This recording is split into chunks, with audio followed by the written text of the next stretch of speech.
Hi, I'm a professional organizer. Did you get a lot of presents this holiday season? Where's this all gonna fit?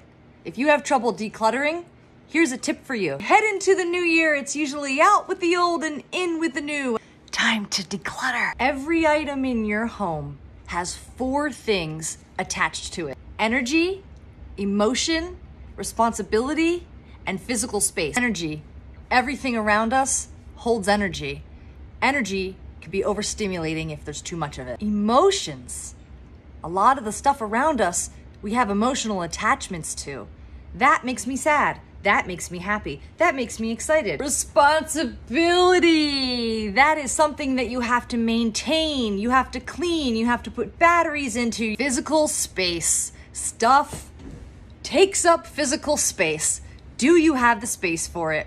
Hi, I'm a professional organizer, and I recently shared a decluttering tip that everybody seemed to really enjoy. I summarized the 4 attachments to the things we own: energy, emotion, responsibility, and physical space. This video is part 1 of part 4, and I will go into more detail. Come along! Energy of the stuff around us can affect our daily lives in a negative or positive way. Just like people, I'm gonna give you examples of how to become more aware of this energy. Everything around us is made up of energy. And quantum physics, I failed science, tells us that objects are made up of atoms that are spinning and vibrating all the time, including us. Try thinking about being in the middle of an empty room versus being in the middle of a room full of stuff that's unorganized and in piles. We all know that there's a difference of the way that that feels. Another example is an attic full of stuff that's above our heads every day, or the junk that's under your bed where you rest. There's no right or wrong. Clutter is a relative term, but the boundary is mental and physical health and safety. Some of us get anxiety with too much stuff around us, and others feel good being surrounded by their things. And the reasons are complex, but getting to know yourself is the starting point. Let's put this into practice and start to recognize the stuff that has negative energy. The stuff that holds negative energy is the stuff that represents bad habits, old ideas, toxic relationships, and anything that doesn't represent the better parts of you. Can you recognize the stuff that holds the positive energy? That might be a photo of a good friend, art, plants, your favorite colors, or anything that is an expression of you now or who you're aspiring to be. Ever heard of Feng Shui? Notice my energy change.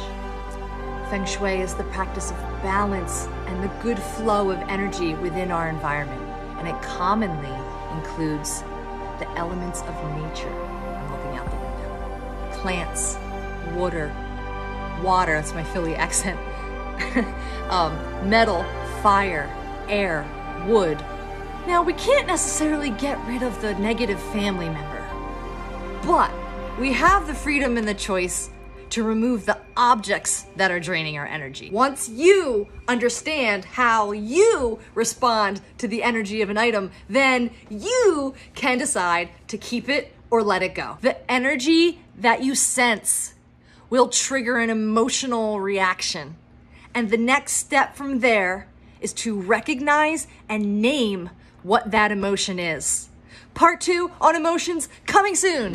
Hi, my name's Kristen. I'm a professional organizer, and this is part 2 of part 4 of a series called Attachments to the Things We Own. Those 4 parts are energy, emotion, responsibility, and physical space. Part 1 was about how we can feel the energy of the people and the objects around us. If you can sense that energy, it will stir an emotion from within you. Are you able to recognize and name those emotions? Come along with me so you can navigate those emotional attachments and master the decluttering of your life. An emotional attachment is an emotional connection or bond to an object or a person.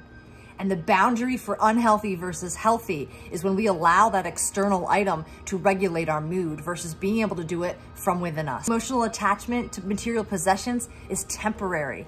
If we attach our self-worth to material things, then what happens when we don't have them anymore? You are just as valuable with or without those things. Think about winning $1 million right now. You're still the same human with the same thoughts and habits. If you can embody the feeling of winning $1 million, you're already rich.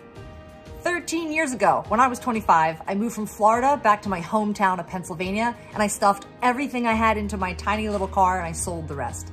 I didn't have a penny to my name, I lost my job, and I ended my current relationship. The stuff around me made me feel valuable because my self-worth was at an all-time low. Good news, as my life improved, I worked on my inner happiness, I started my business, and my strong dependency on material things started to fade. If I asked you right now, how do you feel? Would you be able to name that emotion? I only used to know happy or anxious. I didn't understand that there was a range. Anxiety can be feeling overwhelmed, worry, or insecurity, and happy can be joy, freedom, or passion. Slowing down. Deep breaths and listening to your inner voice is the path to knowing how you feel. If you struggle with your feelings, check out my big sister Lauren's channel called Pure Potential.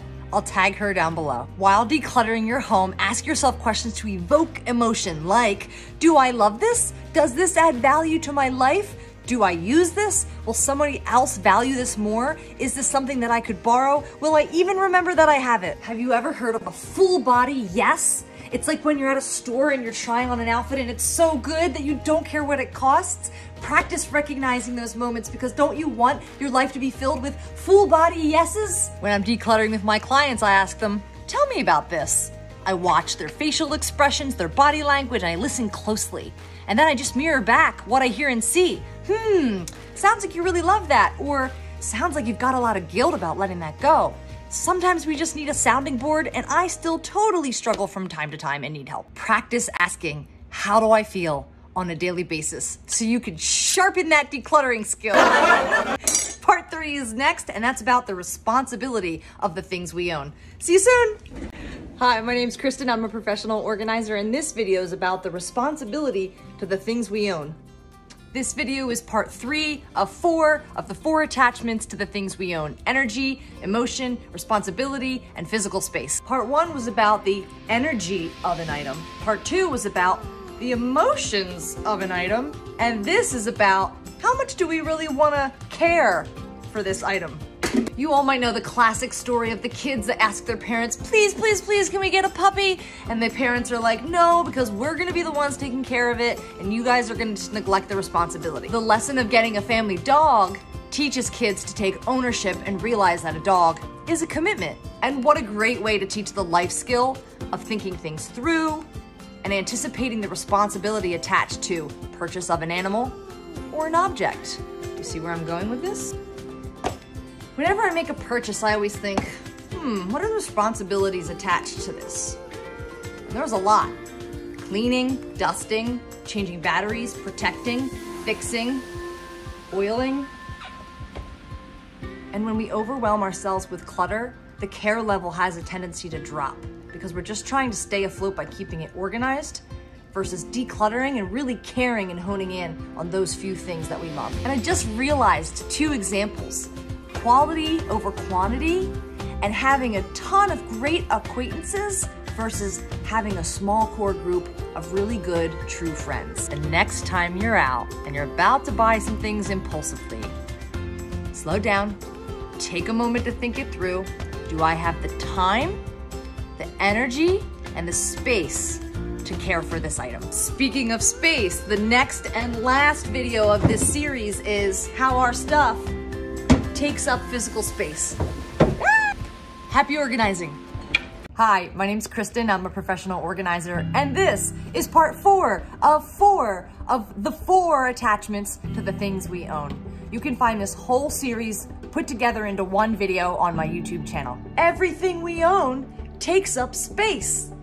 Before you buy something, do you ever think, do I have the space for this in my home? Having awareness and a good plan before you make a large or impulsive purchase can keep you from getting backed up in your storage spaces. Let's dive more into this. Out with the old and in with the new is the general concept, but you want to create habits and systems around letting the old stuff go when the new stuff comes in, because there's only so much physical space. Be very aware when stuff starts to overflow their cabinets, containers, drawers, and shelves.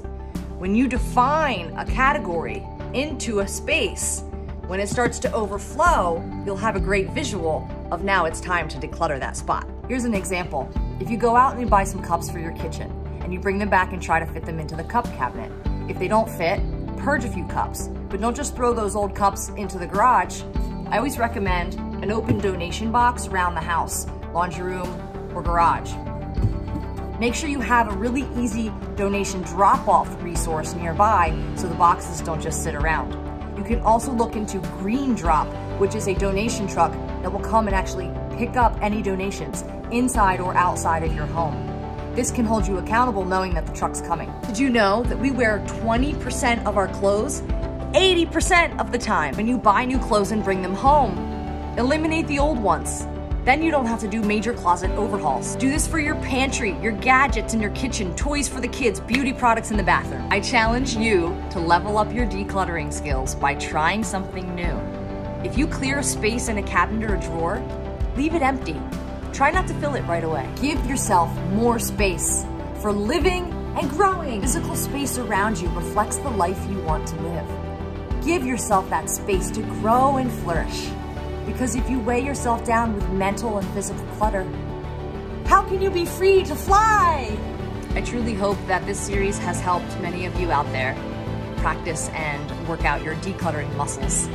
And I want you to please remember that organizing is a skill, and it either comes naturally, is taught by your mentors, or learned by educating yourself and with practice. Happy organizing to you all. Mwah!